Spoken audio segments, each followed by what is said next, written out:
ओम अज्ञानतिमिरान्धस्य ज्ञानाञ्जनशलाय चक्षुरुन्मीलितं येन तस्मै श्रीगुरवे नमः। श्रीचैतन्यमनोभीष्टं स्थापितं येन भूतले स्वयं रूपः कदा मह्यं ददाति स्वपदान्तिकं। वन्देऽहं श्रीगुरुः श्रीयुतापदकमलं श्रीगुरून् वैष्णवांश्च श्रीरूपं साग्रजातं सहगण रघुनाथान्वितं तं सजीवं साद्वैतं सावधूतं परिजनसहितं कृष्णचैतन्यदेवं श्रीराधाकृष्णपादान् सहगण ललिता श्रीविशाखान्वितांश्च नमो विष्णुपादाय कृष्णप्रेष्ठाय भूतले श्रीमते भक्तिवेदान्त स्वामी इति नामिने। नमस्ते सरस्वती देवे गौरवाणी प्रचारिणे निर्विशेष शून्यवादी पाश्चात्य देश तारिणी। हे कृष्ण करुणा सिंधु दीनबंधु जगतपते गोपेश गोपिका कांता राधा कांत नमोस्तुते। तप्त कांचन गौरांगी राधे वृंदावनेश्वरी वृषभानुसुते देवी प्रणमामि हरिप्रिये। वाञ्छाकल्पतरुभ्यश्च कृपासिन्धुभ्य एव च पतितानां पावनेभ्यो वैष्णवेभ्यो नमो नमः। जय श्री कृष्ण चैतन्य प्रभु नित्यानंद श्री अद्वैत गदाधर श्रीवासदि गौर भक्तवृंद। हरे कृष्णा कृष्णा कृष्णा हरे हरे हरे राम राम राम हरे हरे। सर्वशास्त्राब्धिपीयूष सर्ववेदैकसत्फल सर्वसिद्धान्तरत्नाढ्य सर्वलोकैकदृक्प्रद सर्वभागवत प्राण श्रीमद्भागवत प्रभो कलिध्वान्तोदितादित्य श्रीकृष्ण परिवर्तित परमानंद पाठाय प्रेमवर्षक्षराय ते सर्वदा सर्वसेव्याय श्रीकृष्णाय नमोस्तुते। मदेकबन्धो मत्संगी मद्गुरो मन्महाधन मन्निस्तारकमद्भाग्य मदानंद नमोस्तुते। असाधुः साधुतादायिन् अतिनीचोच्चताकर आनमुञ्च कदाचिन्मां प्रेम्णा हृत्कण्ठयो स्फुर। ॐ नमो भगवते वासुदेवाय। ॐ नमो भगवते वासुदेवाय। ॐ नमो भगवते वासुदेवाय।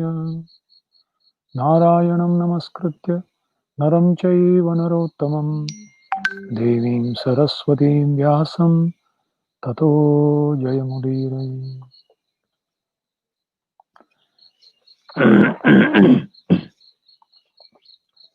हरे कृष्णा।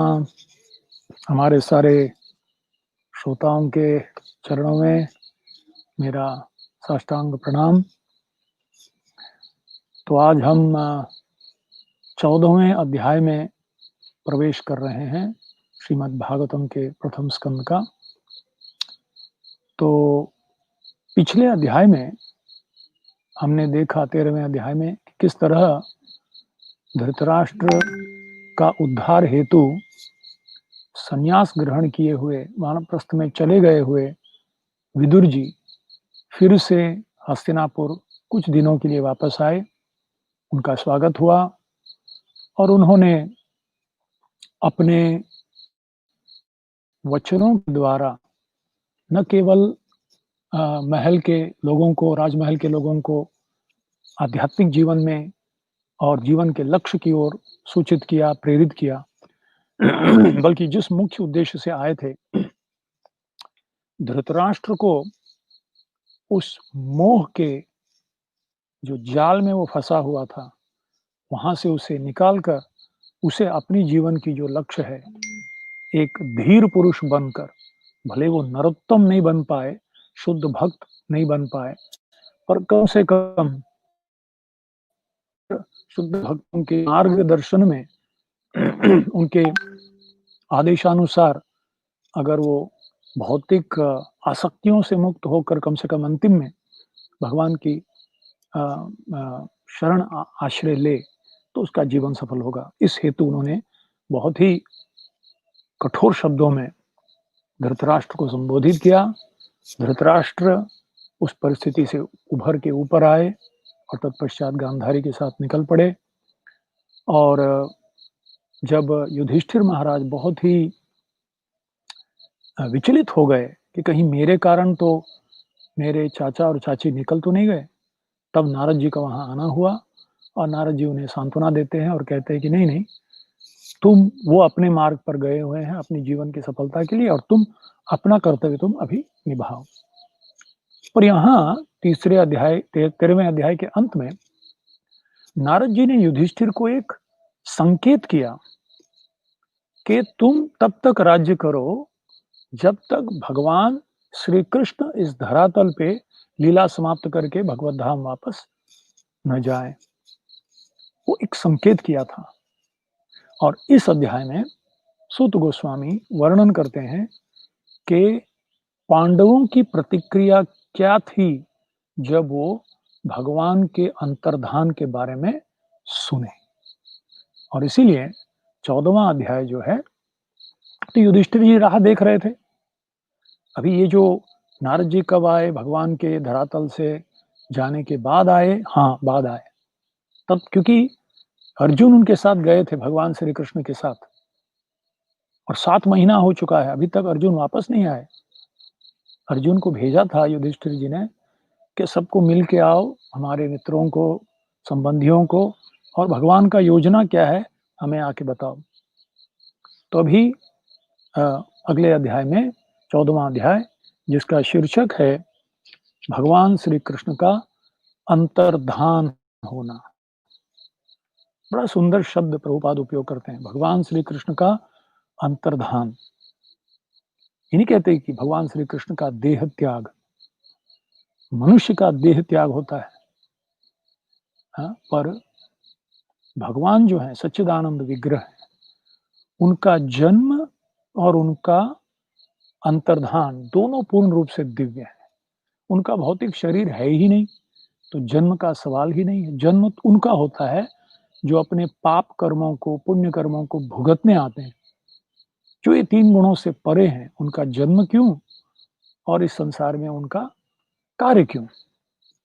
और इसीलिए उनका आना भी लीला है, उनका वापस जाना भी लीला है। कृष्ण लीला, राम लीला, हरि लीला, हमारी लीला नहीं है। हम तो लाल पीला हो जाते हैं तो कृष्ण का जन्म जयंती कहलाता है। दुर्भाग्यवश आज कोई राजनीतिक के जन्म को भी हम लोग जयंती बनाते हैं।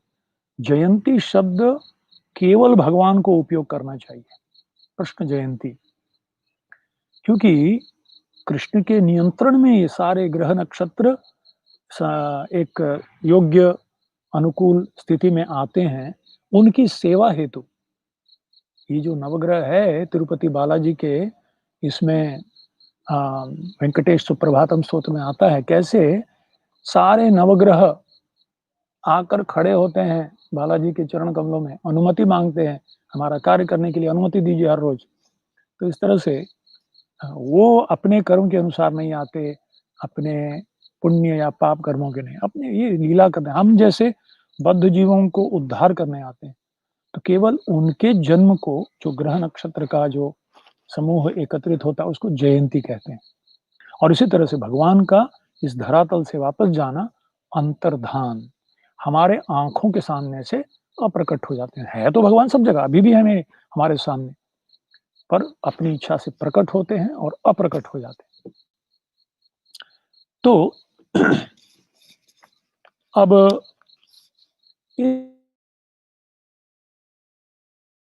इस अध्याय में पहले 10 श्लोकों में युधिष्ठिर महाराज जब सारे अमंगल चिन्हों को देखते हैं आकाश में, पृथ्वी पर और अपने शरीर में, तब उन्हें संशय होता है। इतने सारे अमंगल चिन्ह प्रकट हो रहे हैं, कहीं भगवान तो लीला समाप्त करके धरातल से चले तो नहीं गए? और जब ये सोचते रहते हैं, तब युधिष्ठिर महाराज सब प्रकार के अमंगल चिन्हों को अपने भाई भीम को कहते रहते हैं, देखो ये हो रहा है, ये हो रहा है, ये हो रहा है। और जब वर्णन करते रहते हैं, तब 21 से 24 श्लोकों में अर्जुन वापस द्वारका धाम से लौटता है। और दुर्भाग्यवश अर्जुन की परिस्थिति बहुत बुरी होती है। वो तेजहीन लगता है, कांतिहीन लगता है, मुरझाया हुआ लगता है, आंखों से अश्रुओं की धारा बह रही है। तो आने वाले श्लोकों में युधिष्ठिर महाराज कृष्ण का स्मरण करते हुए युधिष्ठिर से अर्जुन से पूछते हैं, द्वारका वासियों का कुशल मंगल पूछते हैं। और तत्पश्चात अंत में अर्जुन से और भी कुछ प्रश्न पूछते हैं। अगर वो सब कुशल मंगल हैं तो तुम्हारा कुशल मंगल तो है। और तत्पश्चात अंत में पूछते हैं जो नहीं पूछना चाहिए, जो इनकी इच्छा नहीं थी वही पूछते हैं, क्या इसलिए तुम दुखी नहीं हो कि भगवान लीला समाप्त करके इस संसार से चले गए? इस तरह से ये केवल युधिष्ठिर महाराज के प्रश्न, ये संकेत समझते हुए कि नारद मुनि ने कहा था कहीं ये हो तो नहीं गया, इस उद्देश्य से जो प्रश्न कर रहे हैं युधिष्ठिर महाराज अर्जुन के प्रति, ये इस अध्याय का सार है। तो पहले 10 श्लोकों में अर्जुन द्वारका गए हुए हैं। युधिष्ठिर महाराज ने अर्जुन को कृष्ण के साथ ही द्वारका भेजा था और उसका उद्देश्य ये था कि आप हमारे सारे मित्र, हमारे सारे संबंधी यदुवंश के, उनसे मिले और उन्हें अपना मंगल कुशल बताइए, यहाँ की परिस्थिति बताइए। और तत्पश्चात आते वक्त ये पता करके आइए कि भगवान का योजना क्या है, भगवान की इच्छा क्या है। क्योंकि ये पांडव और शुद्ध भक्त जीवित रहते हैं, उनका जीवित रहना ही भगवान की इच्छा को पूर्ण करने की। अगर उनकी इच्छा है तो हम रहेंगे, उनकी इच्छा है तो हम यहाँ से चले जाएंगे। हमको इस संसार से लेना देना नहीं। अगर संसार में है तो उनकी सेवा के हेतु, इस संसार से जाना है तो उनकी सेवा के हेतु। इसीलिए यदृच्छया यानी भगवान की इच्छा अनुसार वो कार्य करते हैं, और इसीलिए पूछने के लिए भेजे थे। तब तीसरे और चौथे श्लोक में तीसरे से 5वें श्लोकों का मैं आपको थोड़ा अनुवाद सुनाऊंगा। युधिष्ठिर महाराज देख रहे हैं, उन्होंने देखा कि सनातन काल की गति बदल गई है और यह अत्यंत भयावह है।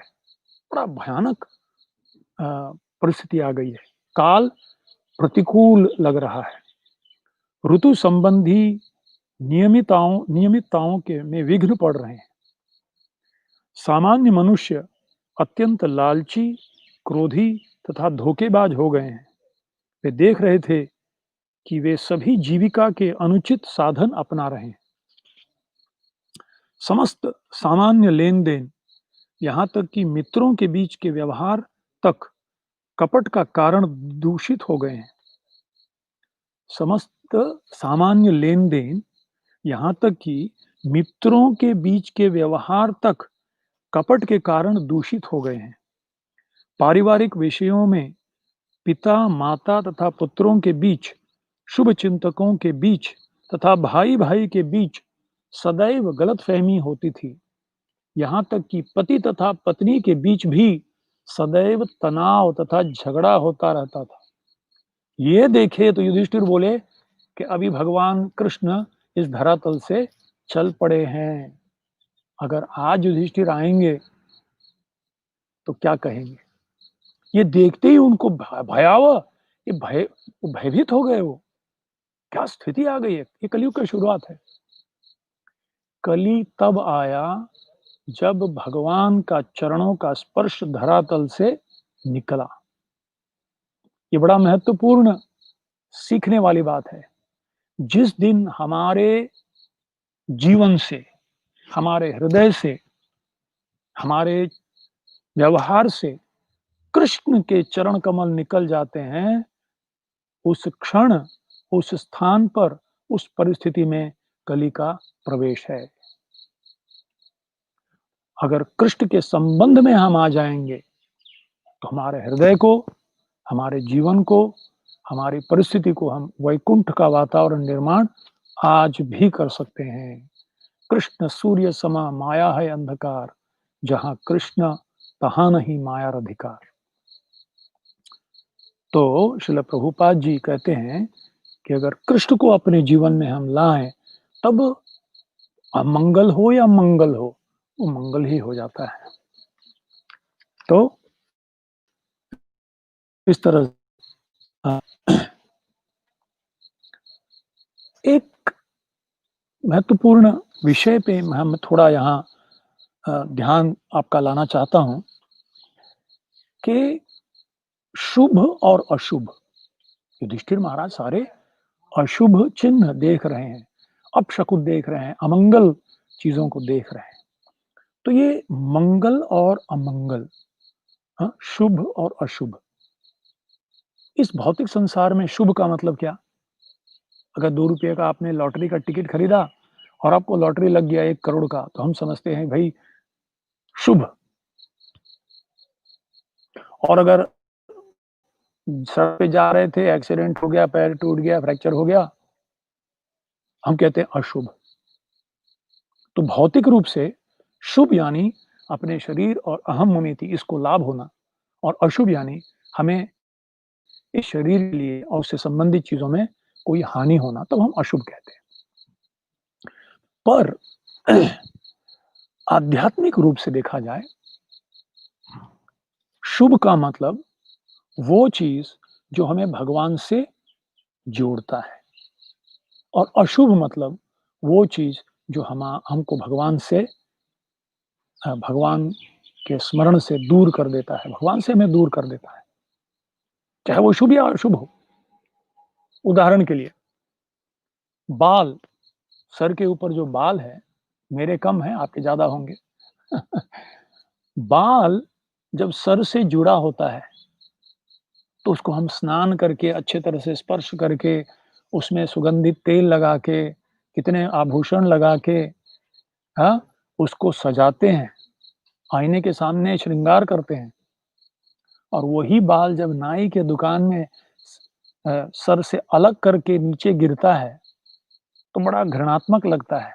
उसको स्पर्श किया, स्नान, पहले स्नान करके फिर बाल को स्पर्श करते थे, श्रृंगार करते थे। और वही बाल जब शरीर से अलग हो जाता है तो उसे स्पर्श करके हम स्नान करते हैं शुद्ध होने के लिए। अशुभ हो गया, बाल वही है, पर जब शरीर से जुड़ा था तो बहुत ही शुभ था, शुभ चिन्ह लगाते थे उसके ऊपर। पर अब शरीर से अलग हो गया तो घृणात्मक हो गया। नाखून, नाखून से जब जीवित और मृत नाखून होता है, नाखून जब लंबा हो जाता है, तो वही नाखून जब उंगली से जुड़ा रहता है तो उसको हम नेल पॉलिश लगाते हैं, बहुत सारे क्या-क्या पता नहीं, हाँ, दुनिया भर की चीज़ लगाते हैं, उसको सुंदर करते हैं, ट्रिम करते हैं। पर वही नाखून जब अगर उंगली से अलग हो जाए तो उसे स्पर्श करने के बाद स्नान करते हैं। नाखून वही है। इसी तरह से गीता में भगवान कहते हैं, ममैवांशो जीवलोके जीवभूत सनातन। हे अर्जुन, हर एक जीव मेरा अंश है। हाँ? तो जब हम अपना भगवान के साथ संबंध जोड़ते हैं, तब हमारा जीवन शुभ है, मंगलमय है। हाँ? और भौतिक रूप से शुभ या अशुभ, भौतिक रूप से वो शुभ या अशुभ चीज इस संसार में अगर हमें भगवान का स्मरण कराता है, अगर हमें भगवान के शरण जाने को प्रेरित करता है, अगर हमें भगवान के निकट जाने को प्रोत्साहित करता है, तो भले भौतिक रूप से शुभ या अशुभ हो, वो हमारे लिए शुभ है। ये भक्ति का आध्यात्मिक दृष्टिकोण है। मैंने भक्तों को जानता हूँ, जिनके जीवन में भक्त नहीं थे वो पहले, पर जिनके जीवन में बहुत बड़ी समस्या आई, अर्थात उस समय वो भागते हुए मंदिर में आए, भक्तों से मिले, गीता का अध्ययन शुरू किया और आज वो कहते हैं, अच्छा हुआ वो परिस्थिति आई। परिवार में बहुत बड़ा संकट आ गया, स्वास्थ्य में बहुत बड़ा संकट आ गया, आर्थिक रूप से बहुत बड़ा संकट आ गया और उसीलिए मैं यहाँ मंदिर नहीं तो मैं मंदिर कभी नहीं आता था, भगवान के दर्शन कभी नहीं करता था, गीता कभी नहीं पढ़ता था, प्रवचन कभी ना सुनता था। तो वो अब कहते हैं कि वो अच्छा ही हुआ। हुँ? सुख में सिमरन सब करे, दुख में करे न कोई। जो दुख में सिमरन करे तो सुख का जो सुख में सिमरन करे तो दुख काहे का होए। हाँ, दुख में सब करते हैं, सुख में कोई नहीं करता। अगर सुख में भी करे तो दुःख काहे का होए। और दूसरी बात, भौतिक रूप से शुभ या अशुभ, समझ लीजिए आपको लॉटरी लग गया, 1 करोड़ रुपया मिल गया और आप इतने खुश हो गए कि आप अब सब भक्ति-वक्ति मतलब भक्ति नहीं, भगवान की सेवा सब छोड़-छाड़ के अभी उसकी योजना बनाने में, क्या बनाऊँगा मैं, ऐसे करूँगा और आप भगवान को भूल गए। तो भले भौतिक रूप से शुभ था, वो अशुभ हो गया। तो इस तरह से हम देखते हैं, शुभ और अशुभ जो है, ये अगर भगवान का हमें स्मरण कराता है, भगवान के निकट लाता है, भगवान की शरण लेने में प्रोत्साहित करता है, प्रेरित करता है, तो वो शुभ है। हम देखेंगे यहाँ युधिष्ठिर महाराज क्या करते हैं ऐसी परिस्थिति में। तो हाँ, काल क्रम में ऐसा हुआ कि मनुष्य सॉरी युधिष्ठिर महाराज हाँ, अब इन सारे अपशकुनों को देखकर युधिष्ठिर महाराज भीम की ओर मुड़ते हैं और कहते हैं, महाराज भीम भीम को कहते हैं, मैंने अर्जुन का कि वह अपने मित्रों से भिड़ाए और भगवान श्री कृष्ण से उनका कार्यक्रम जानता आए। जब से वह गया है, तब से 7 मास बीत चुके हैं, फिर भी वह लौटा नहीं। मुझे ठीक से पता नहीं है कि क्या हो रहा है। क्या वे अपनी मर्त्यलोक की लीलाओं को समेटने जा रहे हैं, जैसा देवर्षि नारद ने इंगित किया था? क्या वह समय आ भी चुका है? संशय, युधिष्ठिर महाराज के हृदय में संशय हो रहा है। अब देखिए, अगर ऐसी परिस्थिति आ गई, हम अगर ऐसे अमंगल चिन्ह देखने लगे, तो हम क्या करेंगे?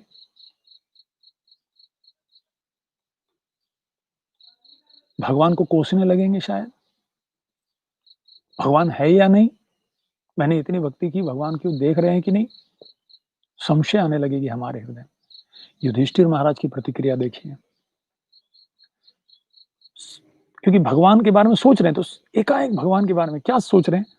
केवल उन्हीं से हमारा समस्त राजसी ऐश्वर्य, अच्छी पत्नियां, जीवन, संतान, प्रजा के ऊपर नियंत्रण, शत्रुओं पर विजय तथा उच्च लोकों में भावी निवास, सब कुछ संभव हो सका। यह सब हम पर उनकी अहेतुकी कृपा से कारण है।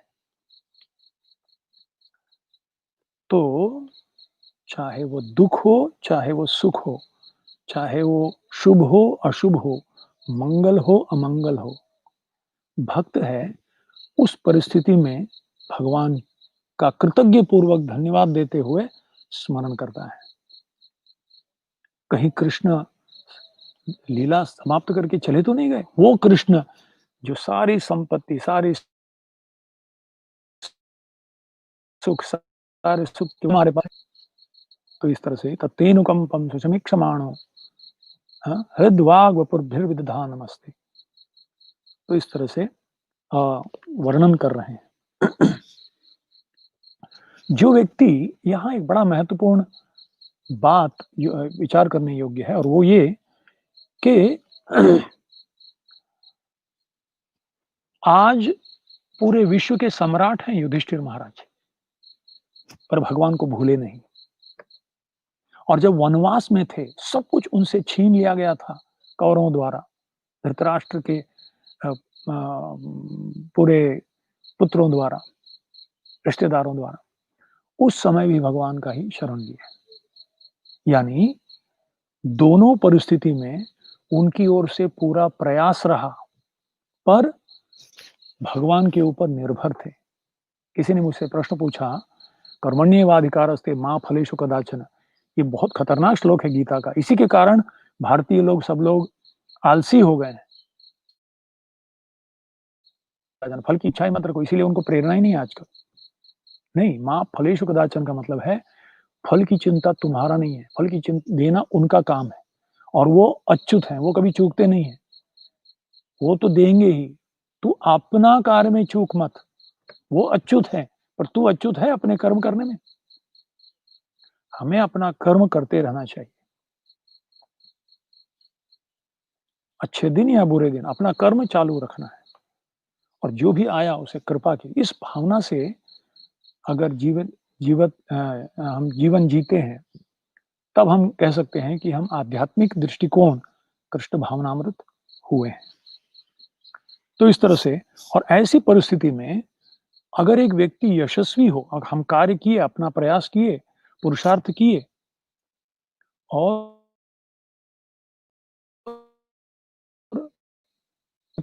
आदान प्रदान मिला, तो अहंकार नहीं आता, क्योंकि बस मेरे विधाता की इच्छा है, उनकी बहुत मेरे कुछ अच्छे कर्म हैं, मिले।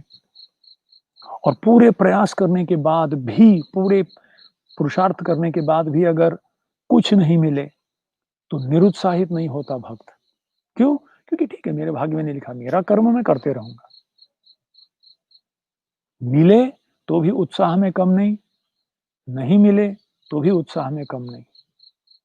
मिले, सफल हो जाए कार्य तो अहंकार नहीं, और असफल हो जाए मेरे कार्य तो मैं निरुत्साहित नहीं होऊंगा, डिप्रेशन में नहीं जाऊंगा, सुइसाइड नहीं करूंगा। आज जैसे लोग हैं, दुर्भाग्यवश आज के लोग हम देखते हैं, इतने निरुत्साहित हो जाते हैं, सुइसाइड कर बैठते हैं।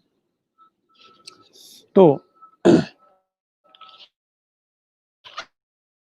अब आगे बढ़ते हैं। 11 से 20वें श्लोक में युधिष्ठिर महाराज वर्णन कर रहे हैं कि क्या-क्या अमंगल चिन्ह वो देख रहे हैं। कहते हैं, मेरे शरीर, पहले शरीर का बताते हैं, मेरे शरीर का बायां भाग, मेरी जांघें, भुजाएं तथा आंखें बारंबार फड़क रही है। भय से मेरा हृदय घबरा रहा है। ये सब अनिष्ट घटना को सूचित करने वाले हैं, अनिष्ट घटना को सूचित करने वाले हैं। ये कुछ चिन्ह है, शारीरिक चिन्ह।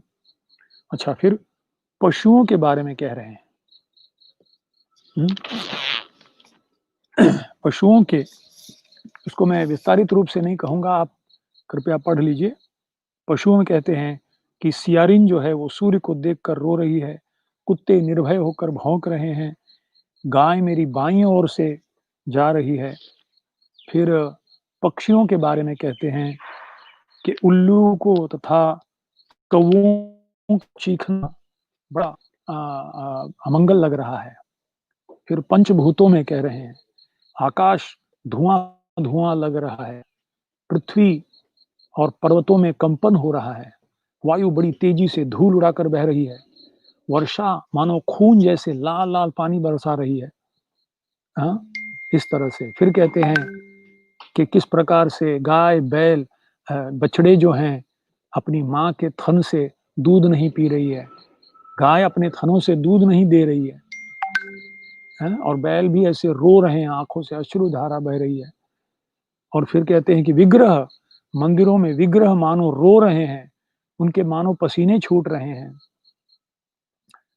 और इस तरह से और पूरे स्थान में, आकाश में, पृथ्वी पर हम सारे अमंगल चिन्ह मैं देख रहा हूँ, ये अर्जुन। इस तरह से ये वर्णन आया है। और 21वें श्लोक में कहते हैं, बड़ा एक महत्वपूर्ण श्लोक है, इसलिए मैं पढ़ रहा हूँ। तो वहाँ 21वें श्लोक में कहते हैं, मैं सोचता हूँ कि पृथ्वी पर हो रही ये संपूर्ण उथल-पुथल विश्व के सौभाग्य की किसी बहुत बड़ी हानि को सूचित करने वाले हैं। संसार भाग्यशाली था कि उस पर भगवान के चरण कमलों का पदचिन्ह अंकित हुए, किंतु ये लक्षण यह सूचित कर रहे हैं कि अब आगे ऐसा नहीं रह पाएगा। तो यहाँ क्योंकि इतने सारे कम से कम 10-12 श्लोक केवल इस अपशकुनों का वर्णन हो रहा है। तो इसके बारे में मैं थोड़ा अ, चर्चा करना चाहता हूँ। हम देखते हैं रामायण में बार-बार ऐसे आते हैं। दशरथ महाराज को सपने में बहुत सी एक स्त्री काली वस्त्र पहनकर बाल और उनकी ओर आ रही है और वो गधे के ऊपर बैठकर एक रथ पे बैठ के दक्षिण दिशा की ओर जा रहे हैं। ऐसे बहुत सारे वर्णन आते हैं। हाँ, कि भरत को उधर के देश में उन उसको भी ऐसे ही सपने आते हैं। हाँ, रावण को अंतिम दिनों में इस प्रकार के सपने कंस भागवत में आता है, कंस को किस प्रकार इस तरह से सपने पड़ने लगते हैं जब अक्रूर को भेजता है। माता सीता को जब सुंदरकांड में हनुमान जी वहाँ जाते हैं, तो सारे शुभ चिन्ह दिखने लगते हैं। हनुमान से मिले नहीं हैं, पर कहती हो कि अरे मेरे सारे अ, शरीर के बाएँ भाग में सब प्रकार के मंगल चिन्ह मुझे अनुभव हो रहे हैं। इस तरह से फड़फड़ा रहे हैं मेरे आँख, मेरे जाँघ और मेरी भुजाएँ। पर वो एक वानर को देखती है। बोलती है, "अरे बाप रे! ये तो अमंगल है, वानर को देखना सपने में।" मैं क बोलती सपने में तो नहीं देख रही हूँ मैं। फिर बोलते हैं नहीं, फिर कहती है नहीं ये अपशकुन नहीं हो सकता क्योंकि मेरे मेरे सारे आकाश में पृथ्वी पर और मेरे शरीर में मैं मंगलमय चिन्ह देख रही हूँ। इस तरह से बार-बार रामायण में हो, महाभारत में हो, भागवत में हो, इतने सारे बार ये आते हैं। तो इसके बारे में मैं सोच रहा था कि ये आजकल नहीं होता है क्या? हाँ, और आजकल ये लागू नहीं है और ये इतना क्यों बताया गया है? तो इसके बारे में मैंने थोड़ा संशोधन करने की मैंने इच्छा की और सौभाग्यवश मुझे एक सुंदर पुस्तक मिला परम पूज्य भक्ति राघव स्वामी महाराज जी के शिष्य जो हमारे इस्कॉन देवी वर्णाश्रम मिनिस्ट्री के प्रमुख हैं, उनके शिष्य भरत चंद्र प्रभु उन्होंने एक सुंदर छोटी-सी पुस्तिका लिखी है जिसका शीर्षक है अंग्रेजी में है निमित्त ज्ञान the art of foretelling events. The art of foretelling events इसको कहते हैं निमित्त ज्ञान। तो अ, उसके आमुख में प्रीफेस में भक्ति राघव महाराज लिखते हैं कि देखो करोड़ों साल से ये 14 विद्या हुँ, चतुर्दश विद्या वेदों में चतुर्दश विद्या बताया जाता है। तो वेद को सिखाते हैं। गुरुकुल में यही सिखाया जाता था, चतुर्दश विद्या और अ इसको कहते हैं चतुष्षष्टि कला। चतुष्षष्टि कला मतलब 64 कला। आप देखेंगे भगवान श्री कृष्ण और बलराम जब सांदीपनि मुनि के आश्रम में गए, तो वहाँ प्रभुपाद जी एक पूरे अध्याय है उसमें कि सांदीपनि मुनि के आश्रम में कृष्ण बलराम ने न केवल सारे वेदों का ज्ञान प्राप्त किया, बल्कि ये 64 कला भी सीखे। हाँ, रंगोली बनाना, ये करना और उसमें से 49वाँ 49th वो है निमित्त ज्ञान। फिर मैं जाके पढ़ा उसमें और प्रभुपाद जी एक पूरे अध्याय में ये 64 कला कौन से हैं, उसका वर्णन करते हैं और जो प्रायशः जनसाधारण में भी ये प्रचलित था। सबको मालूम था ये। आज ये प्रायशः लुप्त हो चुका है, पर सबको इस जनसाधारण को भी ये मालूम था और उसमें से 49वाँ है निमित्त ज्ञान। निमित्त ज्ञान मतलब by observing, recognizing and analyzing, foretelling the events. अ, ध्यान देके, सूक्ष्मता से पहचान कर उसको थोड़ा क्या कहते हैं एनालिसिस करके, संशोधन करके पता करना ये होने वाला है। हाँ, ये अच्छा आप बोलेंगे ये क्या सचमुच में आज भी होता है? अ, न 19 2000 में शायद 2000 के करीब 2000 में मैं मायापुर गया था, तो मैं एक गेस्ट हाउस में रह रहा था वहाँ गदा बिल्डिंग में।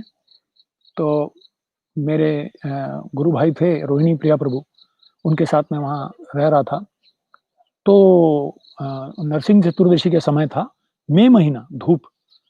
तो वहाँ बहुत बड़ा स्टॉल लगा हुआ था, मेला लगा हुआ था।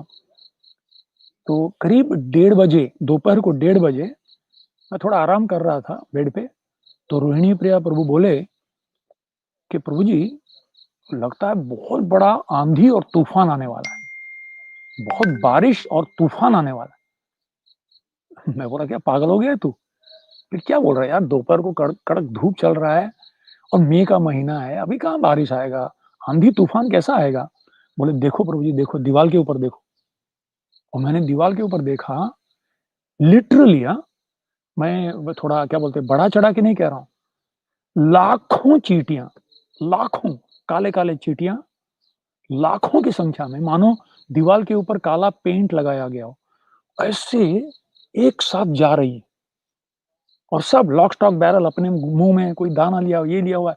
मतलब मानो एक पूरा अभी हमारा इसमें हुआ था ना, कोरोना के समय में सब लोग अपनी-अपनी गाँव की ओर जा रहे थे। बड़े-बड़े संख्या में, मात्रा में, बस स्टेशन में, ट्रेन से। इस तरह से लाखों की संख्या में ये चींटियाँ ज़मीन से आ रही है कहीं तो, और दीवाल में चढ़ के, दीवाल के ऊपर एक क्रैक था, उसके अंदर चली जा रही। तो मैंने बाद में थोड़ा ध्यान से देखा, पहले मैं देखा भी नहीं। मेरे को लगा कुछ तो पैच लगा हुआ, पर ध्यान से देखा तो बोला वो हिल रहा है वो पैच, तब पता चला कि चींटियाँ हैं। तो मैंने बोला ये तो मतलब इसका मतलब क्या है? तो दिखा, ध्यान किया तो समझ में आया। फिर पहचाना, कैसे उन्होंने बोला, देखो ऐसा ये चींटियों को ना बारिश और तूफ़ान आने के पहले ही, कुछ घंटों के पहले ही इनको सूचना मिल जाती है। और इसीलिए वो ज़मीन में रहते हैं ना, पानी आ गया तो पूरा उनका बह जाएगा। तो इसीलिए उनको समझ में आ जाता है, और इसीलिए पूरा वो कहीं ज़मीन के ऊपर, कहीं दीवार में जाके छुप जाते हैं और कुछ समय के लिए रहते हैं, फिर वापस जाते हैं सूखने के बाद। मैं बोला यार तू यार कुछ भी बड़बड़ा रहा है। देखो आप। मैं बोला कम ऑन यार, बोले नहीं, नहीं देखो आप। सो 4 साढ़े 4 के बजे, साढ़े 4 5 के करीब शाम को धाड़-धाड़ ऐसा खिड़की लग रहा था, काँच टूटने का आवाज़ आया, पता चला कि सब लोग खिड़की बंद कर रहे हैं क्योंकि तूफ़ान आ रहा है। और बाद में बारिश आया, और कम से कम वो जो मेला लगा हुआ था, वहाँ वहाँ कम से कम 1 लाख 2 लाख का तो नुकसान हुआ होगा। सब टी-शर्ट रखे थे, वैदिक क्या बोलते हैं, आयुर्वेदिक चाय रखे थे, सब भीग गया। तो उस दिन मेरे को समझ में आया, जो हमको नहीं समझता, चींटियों को समझ जाता है। आप देखिए जब सुनामी आया, तो जानवर कोई नहीं मरे, वो लोग सबको पता चल गया, वो लोग सब पहाड़ के ऊपर चढ़ गए। मनुष्य को पता नहीं लगा, वो पानी पीछे गया तो लग रहा था पीछे चला गया, और हमको थोड़ा भी रिक्लेमेशन करेंगे लैंड। बाद में जो सुनामी आया तो कितने लोग मारे गए। हुँ? तो इस तरह से ये चीज़ें, देखिए प्रकृति का नियम है, मया अध्यक्षेन प्रकृतिः सूयते सचराचरम्। ख़ैर, मैं आपको क्या कहना चाहता हूँ कि ये निमित्त ज्ञान जो है, लोगों को पहले सिखाया जाता था। और मुझे मालूम है, मैं बचपन में मेरी माँ कहती थी फड़फड़ाना बायाँ हाथ और बाएँ जाँघ में अगर फड़फड़ाता है, तो अपशकुन है, और माताओं के लिए दाहिना अपशकुन है। तो मैं कहता था अपशकुन हो तो क्या करना चाहिए? छोटा बच्चा था मैं। तो मम्मी, तो जब भी मेरा आँख ऐसा फड़फड़ाता था बायाँ आँख, तो भागते हुए जाता था। मम्मी बायाँ आँख पड़पड़ा रहा है। तो मेरे को लगता था अब खेल रहा हूँ तो पेड़ सर के ऊपर गिर जाए, क्या होगा पता नहीं। तो माँ बोलती थी अच्छा, अच्छा, वो माँ के पास ऐसा सोने का अंगूठी था, वो अंगूठी निकाल के मेरे इसको स्पर्श करती थी, बोले हाँ अभी ठीक हो गया, अभी तू हरि का नाम ले बस। हाँ, हरि, हरि, हरि, हरि बोल, 3 बार बोल, सब ठीक हो जाएगा। और मैं तो 3 बार क्या, कम से कम 5 मिनट लेते रहता था, भाई भविष्य में अगर अनजाने में फड़फड़ाए, तो अभी ले बोनस डिपॉज़िट मैं कर रहा हूँ। तो इस तरह से वो कहती थी और छिपकली ऐसा करता था, तो भई ऐसा होता है, वो कुछ आया ऐसा देखो कुत्ता भौंक रहा है, तो ऐसा होता है। तो मेरे को लगता था बड़ क्या बड़बड़ कर रही है ऐसे कुछ। पर ये निमित्त ज्ञान में भरतचंद्र प्रभु ने बड़ा थोड़ा शास्त्र के आधार पर उन्होंने थोड़ा संशोधन किया है और उन्होंने बताया कि एक भक्त और एक अभक्त इन चीज़ों को कैसा देखता है, वो भी बताया।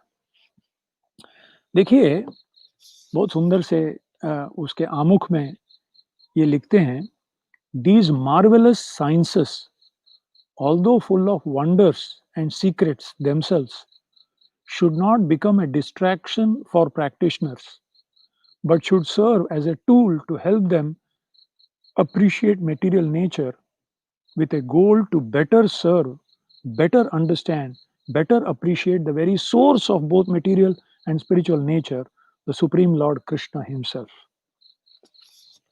ये प्रकृति जो है, प्रकृति में ये सब होती है। आकाश में, भूमि पे, जड़, मया अध्यक्षेण प्रकृति सूयते सचराचरम। मेरे अध्यक्ष काम कर रही है अर्जुन। हाँ, सर्व कारण कारणम। सब प्रकृति के कारण तो कृष्ण ही, उन्होंने नियम बनाया है। जैसे शरीर में भी अगर कल आपको बुखार होने वाला है, तो आज ही आपको अजीब-सा लगेगा। जो बुद्धिमान व्यक्ति है ना, होशियार है, ध्यानपूर्वक देखता है, दोज़ हू आर सेंसिटिव, पहचान जाते हैं, नहीं प्रभु जी आज मैं खाऊँगा नहीं, क्योंकि आज मेरे को ऐसा लग रहा है। पिछली बार भी जब ऐसा हुआ था, अगले दिन बुखार आया था, तो आज मैं थोड़ा कम खाऊँगा। और जो स्थूल मोटे चमड़े वाला होता है, वो बोलता है, "अरे खा ले यार, कछ शायद कुछ नहीं होगा आज।" उ उसको समझता भी नहीं है। जब तक पूरा टेम्परेचर नहीं बढ़ जाता, बेहोश होके गिरता नहीं, तब तक नहीं समझता। तो जैसे हम शरीर में देखते हैं, एक सूचना मिलती है और हम देखते हैं कि ऐसा आ रहा है, तो इसके मतलब इसका ये होने वाला है। ये एक्चुअली बहुत एक विज्ञान है, एक कला है। It's a science and an art. और ये पहले लोग जानते थे, हमारे पूर्वजों ने उसको अच्छी तरह से अध्ययन करके बना के रखा है भई ऐसा। पर क्या इसको देखकर हम हताश हो जाएँ या इसको देखकर सतर्क हो जाएँ? समझ में आया कर समझ जैसे ज्योतिष शास्त्र का एक अंग है निमित्त ज्ञान।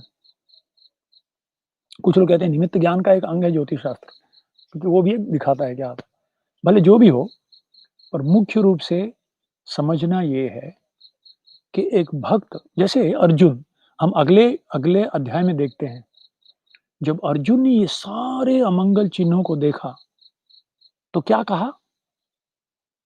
देशकालार्थयुक्तानि हृत्तापोपशमानि च प्रसन्ति हर हरन्ति प्रसभश्चित्तम गोविन्दाभिहितानि मे। जब इस तरह से सारे अमंगल चीज़ों को देख रहा हूँ, हे मेरे बड़े भाई युधिष्ठिर जी, अब मैं भगवान के दिए उस समय जब भ्रमित हो मोह और भय से त्रस्त हो चुका था, उस समय भगवान ने मुझे गीता दिया था और आज भगवान के चले जाने के बाद अब भी मैं जब वही परिस्थिति का अनुभव कर रहा हूँ, अब भगवान नहीं है, पर उनके निर्देशन को मैं स्मरण कर रहा हूँ। गोविंद अभिहितानि में, हाँ, स्मरन्ति हरस स्मरन्ति हरत देश काल अर्थयुक्तानि, हर देश के लिए, हर काल के लिए ये निर्देशन बहुत अ, उपयुक्त है। हृतापो उपशमानि च, और हित का ताप, हृदय का ताप, अरे अमंगल होने वाला है, हाँ, ये मंगल सूचित हो रहा है।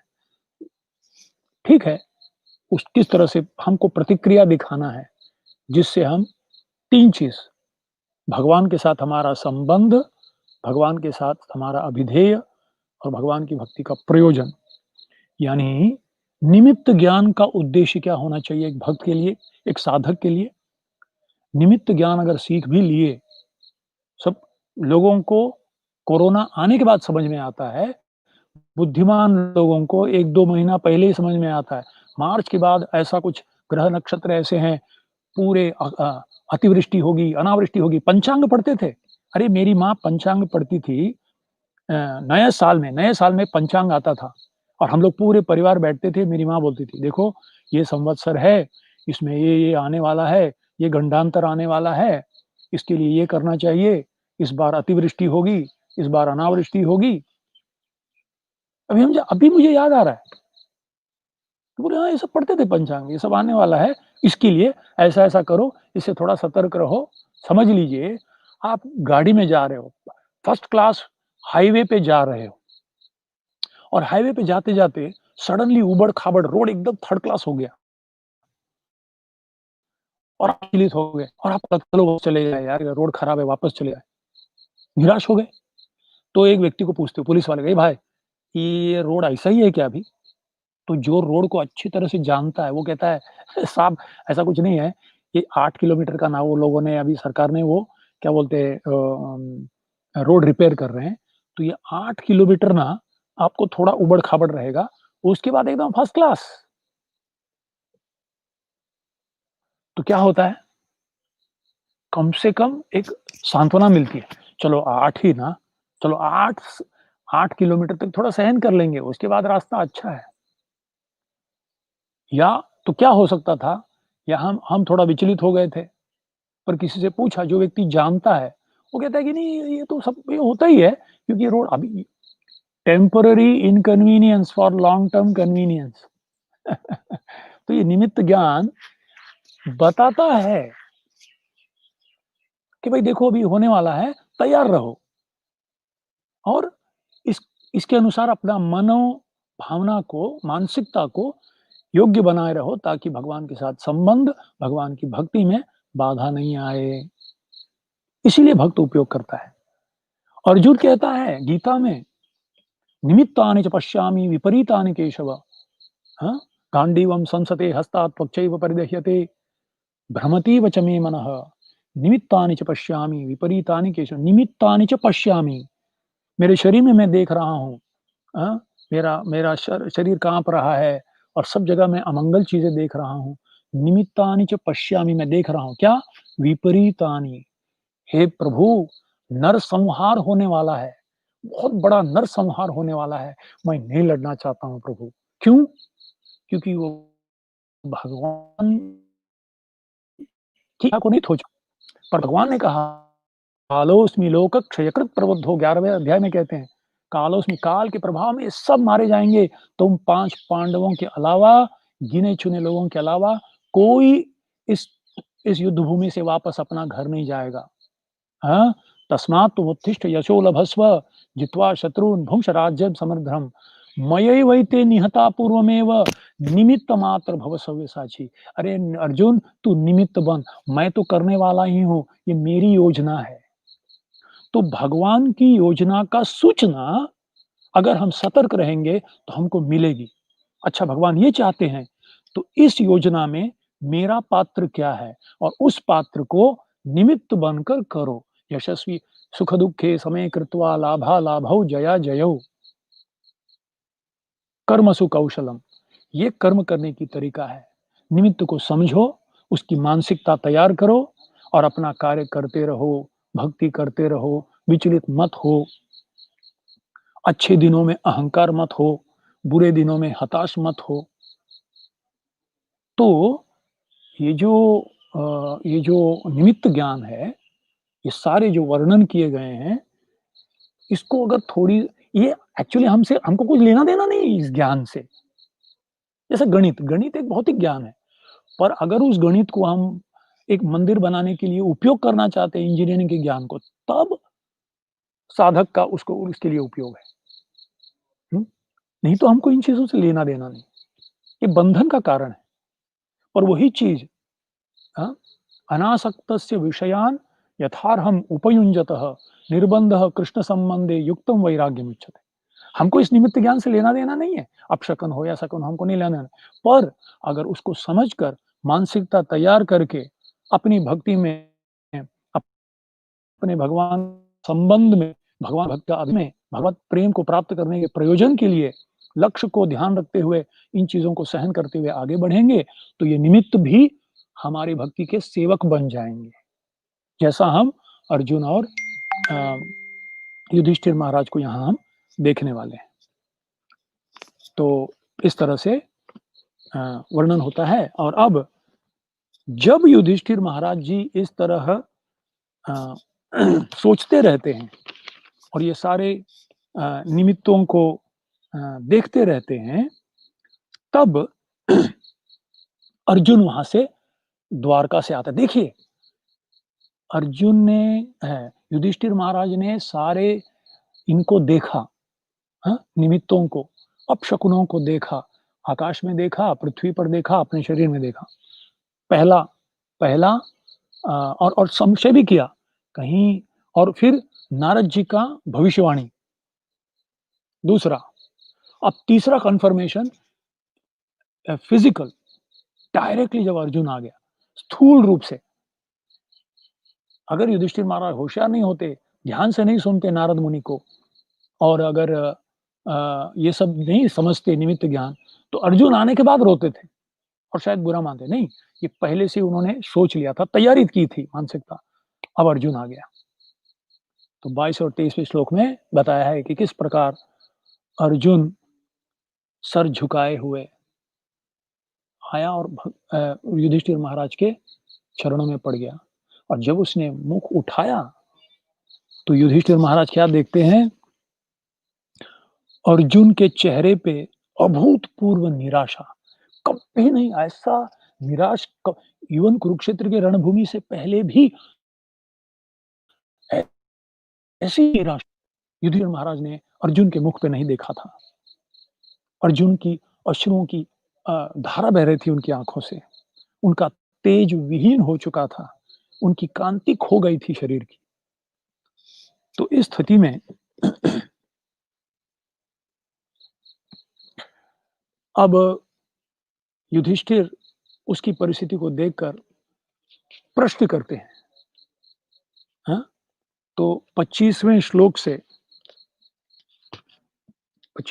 से आप देखेंगे, महाराज युधिष्ठिर ने कहा, मेरे भाई, मुझे बताओ कि हमारे मित्र तथा संबंधी यथा मधु, भोज, दशार्ह, आर्ह, सात्वत, अंधक तथा यदुवंश के समस्त सदस्य अपने दिन सुख से बिता रहे हैं ना। अर्जुन की परिस्थिति को देखकर बहुत घबरा गए युधिष्ठिर महाराज।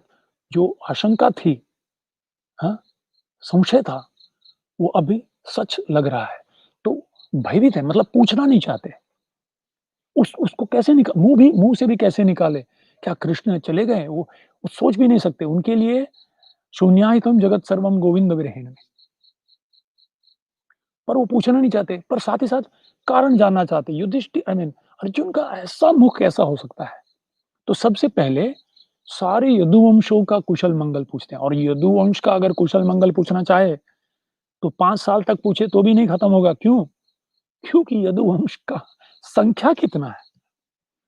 अगर कुछ नहीं, कम से कम कृष्ण के परिवार का भी अगर मैं पूछना चाहूँ, 16,108 रानियों का नाम सबका पूछना पड़ेगा। उसके बाद हर एक के 10-10 बच्चे, उनका नाम, और ये सारे वंश जो बता रहे हैं, यदुवंश के अलावा दशार वंश, मधुवंश, इस सब के नाम लेते जाएँगे। और युधिष्ठिर महाराज उत्सुक है, तो पूछते हैं, मतलब जितने प्रमुख लोग हैं, उन सब के बारे में पूछते हैं। और पूछने के बाद युधिष्ठिर महाराज के हृदय में भी एक संशय आ रहा है, और पूछ नहीं पाते। जो उनका मुख्य प्रश्न है, वो पूछ नहीं पाते। फिर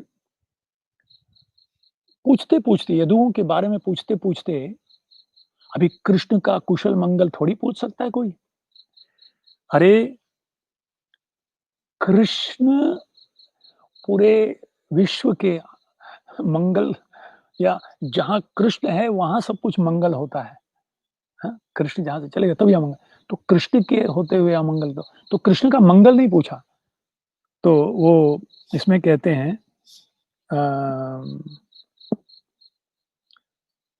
34वें श्लोक में आपको मैं थोड़ा इसमें वापस पढ़ने के लिए भी प्रेरित कर रहा हूँ। भगवान अपि गोविंदो ब्रह्मण्यो भक्तवत्सलः कच्चित पुरे सुधर्मायाम सुखमास्ते सुहृदवृतः। पूर्ण पुरुषोत्तम भगवान श्री कृष्ण जो गायों, इंद्रियों तथा ब्राह्मणों को आनंद प्रदान करने वाले हैं और अपने भक्तों के प्रति अत्यंत वत्सल हैं, अपने मित्रों सहित द्वारकापुरी पवित्र में पवित्र सभा का भोग तो कर रहे हैं ना। कृष्ण का कुशल मंगल तो नहीं पूछ सकते, बस भोग भोग कर रहे हैं।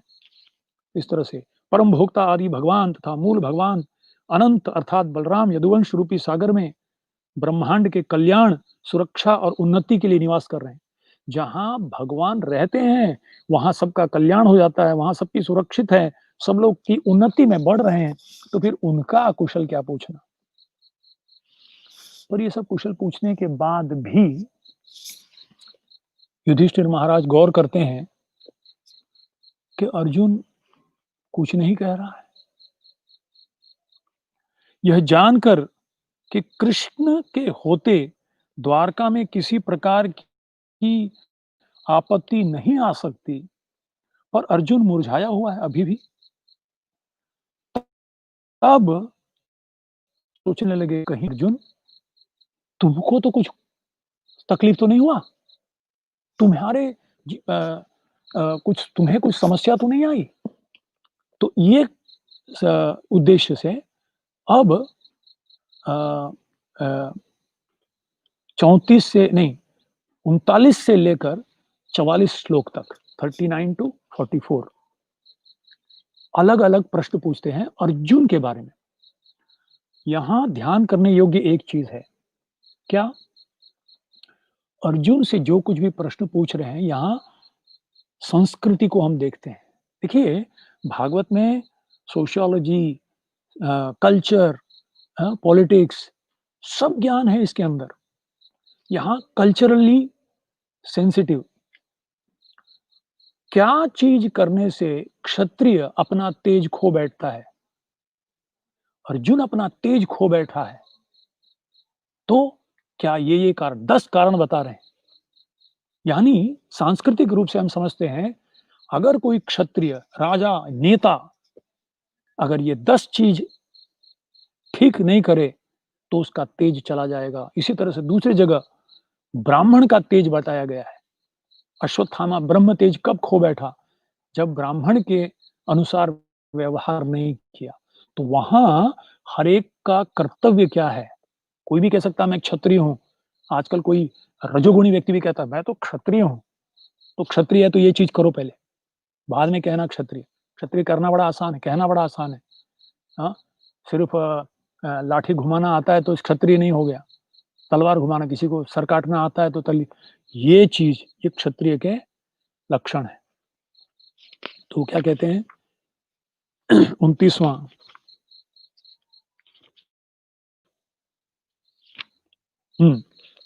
मेरे भाई अर्जुन मुझे बताओ कि तुम्हारा स्वास्थ्य ठीक तो है। तो स्वास्थ्य ठीक होना चाहिए ना। स्वास्थ्य अगर ठीक नहीं है तो युक्ताहार विहारस्य युक्त कर्म से चेष्टता युक्त स्वप्नाबोधस्य योगो भवति दुःखा। हाँ, दुखी तब होता है जब वो आहार में उल्टा सीधा आहार, निद्रा, भय, मैथुन में उल्टा सीधा काम होता है। तो वो कहीं तो तुम ठीक तो किए। ऐसा लगता है कि तुम्हारे शरीर की कांति खो गई है। पहला, शारीरिक रूप से तुमने कुछ ऐसा चीज किया है या ग्रहण किया है इसलिए तुम तेज खो गया। दूसरा, क्या द्वारका में दीर्घ काल तक रहने से अन्य व्यक्तियों द्वारा असम्मान तथा उपेक्षा दिखलाने से ऐसा हुआ है। कल हम परसों हम चर्चा कर रहे थे, अतिथि का धर्म है कि आतिथ्य का जरूरत से ज्यादा लाभ ना ले। कुछ दिन के लिए गए ठीक है, अच्छा आतिथ्य दिखा रहे बोल के घर में ही परमानेंटली तंबू गाड़ दिया, तो क्या तुम अतिथि धर्म के विरुद्ध द्वारका में ज्यादा दिन रहे। क्या किसी ने तुम्हारा अपमान किया, क्या तुम्हारे किसी किसी ने तुम्हारा अवहेलना की। एक क्षत्रिय को सहन नहीं होता ये, और वो इसीलिए शायद तेज खो बैठा है। तत्पश्चात कहते हैं कहीं किसी ने तुम्हें अपमानजनक शब्द तो नहीं कहे या तुम्हें धमकाया तो नहीं? क्षत्रिय को अगर कुछ बुरी तरह से कोई धमकाया और उस धमकी में ये अगर वापस नहीं दे पाया, तो तेज विहीन हो जाता है। तो फिर कहते हैं, तुम क्या तुम याचक को दान नहीं दे सके? क्षत्रिय का धर्म गीता में वर्णन आया है। क्षत्रिय मतलब सिर्फ वो लाठी घुमाना नहीं, कह रहे हैं यहाँ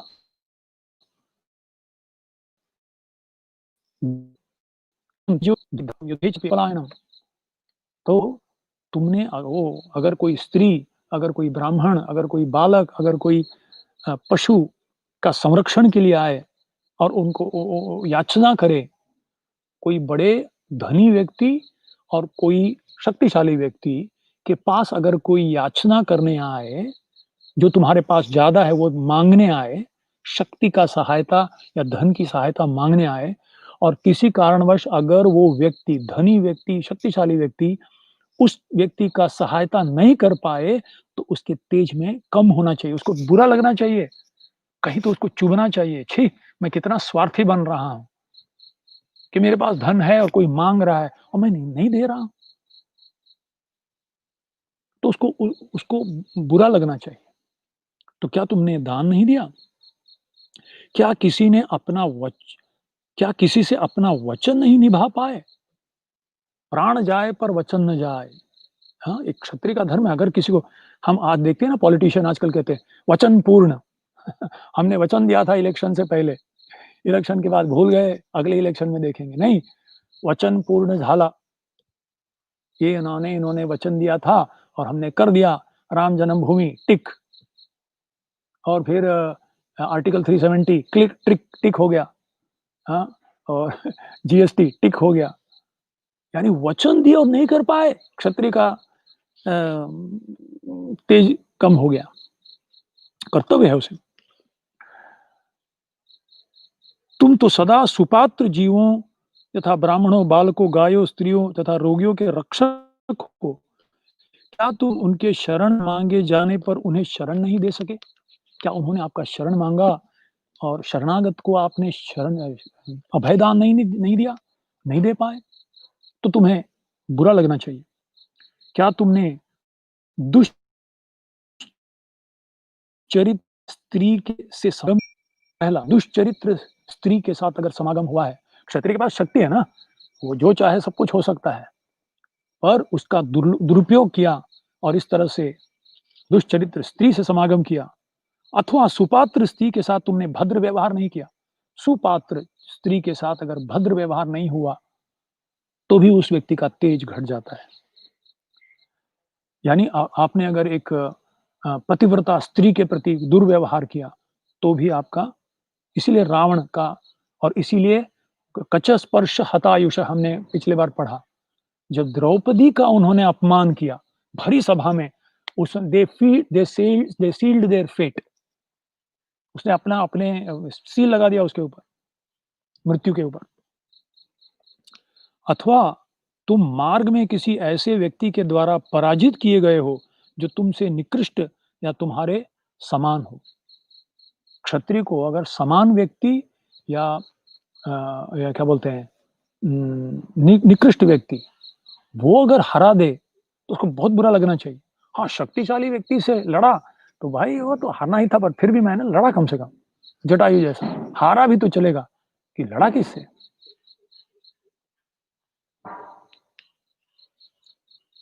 क्या तुमने उन वृद्धों तथा बालकों की चिंता नहीं की जो तुम्हारे साथ भोजन करने योग्य थे?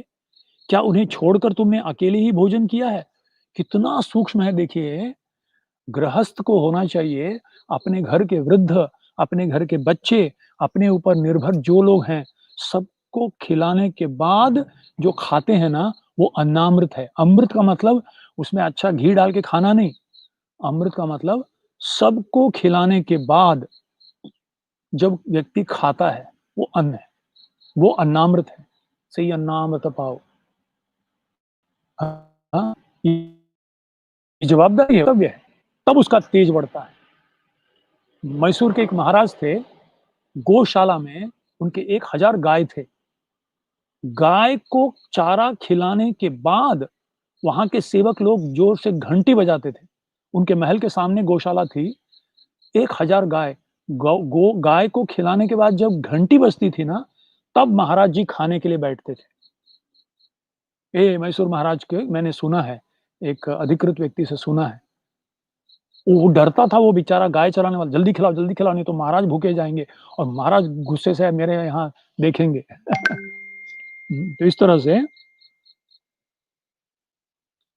क्या तुमने कोई अक्षम्य गलती की है, जो निंदनीय मानी जाती है? ऐसा आपने बड़ी गलती की है, जिसका कोई क्षमा ही नहीं, अनपार्डनेबल मिस्टेक।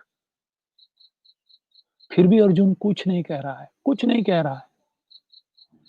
तब अंत में अब भगवान आई मीन युधिष्ठिर अर्जुन को देखते हुए उनकी आँखों में अश्रुओं की धारा का जो सबसे बड़ा भय था उनके हृदय में, अब वो व्यक्त कर रहे हैं।